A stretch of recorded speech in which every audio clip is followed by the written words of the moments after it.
අයිබෝන් සියලු දෙනාටම අදත් මම බලාපොරොත්තු වෙනවා මේ වීඩියෝ මාලාවේ ප්‍රයෝගී පොත්වලට අදාළව ගැනුම් විකුණුම් සහ පොදු ජර්නල් ආශ්‍රිතයෙන් අහලා තියෙන ප්‍රශ්න වලට විභාග ප්‍රශ්න වලට පිළිතුරු සාකච්ඡා කරන්න.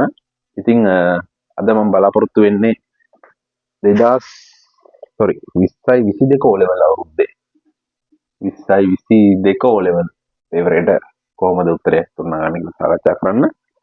ඉතින් සුපුරුදු පරිදි මේකත් පහේ 4 වෙනි කොටසට තමයි අහන්නේ. ලකුණු 4ක කොටසක් තියෙන්නේ. අපි ගානට යන් ශාන්තගේ ව්‍යාපාරයේ ණයට ගැනුම් පිළිබඳ තොරතුරු පහද දැක්වේ. හරි. පොඩි විස්තර ටිකක් අපිට දීලා තියෙනවා. ලේසි මේක ගන්න. අපෙන් ඉල්ලන්නේ ගැනුම් ජර්නලය. මේ තියෙන ගැනුම් ජර්නලය සහ ගැනුම් ජර්නලය ගන්න දෙන ලෙජර් ගිණුම් වල පිටපත් කරන්න ඕනේ. ඒ කියන්නේ ලෙජර් ගිණුම් වලට දාන්න ඕනේ. ලා මේක හොඳට මතක තියාගන්න. මට මෙතන ඉඩ ප්‍රමාණය මදි නිසා මම ටී ගිණුම් භාවිතා කරනවා. ඔයාලා නිවැරදි ආකෘතිය භාවිතා කරන්න ඕනි ගිණුම් වලට. විතර මතක තියාගන්න දිනය විස්තරය සාපී වටිනාකම ඔන්න ඔය ආකෘතිය ගිණුම් වලට භාවිතා කරන්න ඕනි. මෙතන මම යොදාගත්තේ මට තියෙන ඉඩ ප්‍රමාණය තාම පොඩ්ඩයි. ඉතින් බලමු. දිනය 23 right 1 3 ඉන්වොයිස් අංකය 65 පුබුදු තමයි අපේ සැපයුම් කරු 25000ක් දීලා තියෙනවා. කිසි ප්‍රශ්නයක් නැහැ. 25000ක් දාන්න පුළුවන්. අපි ලෙජරේ ගිණුමක් දා ගන්න ඕනි පුබුදු කියලා. ණය ගැති ගිණුමක්. ණය ගැතිය ණය හිමි ගිණුමක්. ණය ගැති කියලා ලියාගන්න කරදි. ණය හිමි ගිණුමක්. ගැනුම් හා සම්බන්ධ වෙන ණය හිමියෝ. ණයට ගැනුම් වලට අදාළ සටහන ගැනුම් ගිණුම හර ණය හිමි ගිණුම බැර.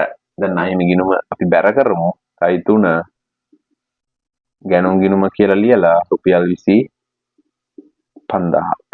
ඒක පළවෙනි කොහොම තමයි දාන්න තියෙන්නේ. ඊළඟ 1.10. ඉන්වොයිස් අංකය 123.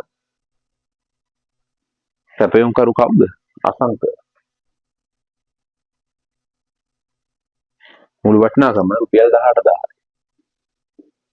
එහෙනම් ලෙජරේ ගිණුමක් එන්න ඕනි. කවුද? අසංක කියලා ණය හිමි ගිණුමක්. ගැනුම් ගිණුම හර ණය හිමි ගිණුම බැර. රුපියල් 8000ක් අසංකගේ ගිණුමට බැර කරන්න. 1.10 ගැනුම් ගිණුම කියලා. ඊළඟ එක 1.25.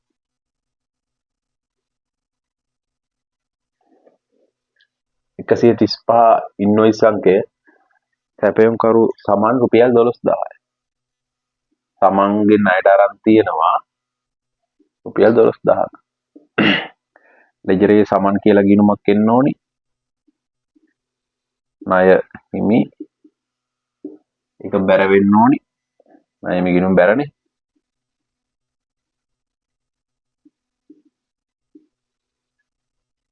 ගැනුම් ගිණුම කියලා රුපියල් 12000යි. right. ඊට පස්සේ තියෙන අපිට ගැනුම් ජර්නලය එකතු කරන්න. 20යි 30යි 55යි. 55යි. මොකද්ද මෙතන ලියන්නේ? ගැනුම් ගිණුමට ගෙන ගියා. ගැනුම් ගිණුම හර කරන්න රුපියල් 55000ක්. දිනය 1.30 කියලා. මොනවාද? ණය හිමි. මේ නිවැරදි ආකෘතිය අනිවාර්යෙන් ගහන්න ඕනේ. ඔයාලා පුරුදු වෙන නිවැරදි ආකෘතිය ගහන්න. මෙන්න මේ වැඩේට ලකුණු 4ක් හම්බ වෙනවා. ඉතින් තම ලේසියෙන් ලකුණු ගන්න පුළුවන්. කිසි ප්‍රශ්නයක් නැහැ. පොඩි වැඩක් තියෙන්නේ. මේක පුරුදු වෙන්න මේ ගණන් ටික ප්‍රැක්ටිස් කරන්න. විභාගෙට ගිහලා කිසි ගැටලුවක් නැතුව ඔයාලට හදා ගන්න පුළුවන්. right. හරි එහෙනම් අපි බලමු අපි ඊළඟට මොන පාඩමෙන්ද සාකච්ඡා කරන්න කියලා මේ වීඩියෝ එකෙන් කතා කරන්න. අපි එහෙනම් ඊළඟ වීඩියෝ එකත් එක්ක සම්බන්ධ වෙමු.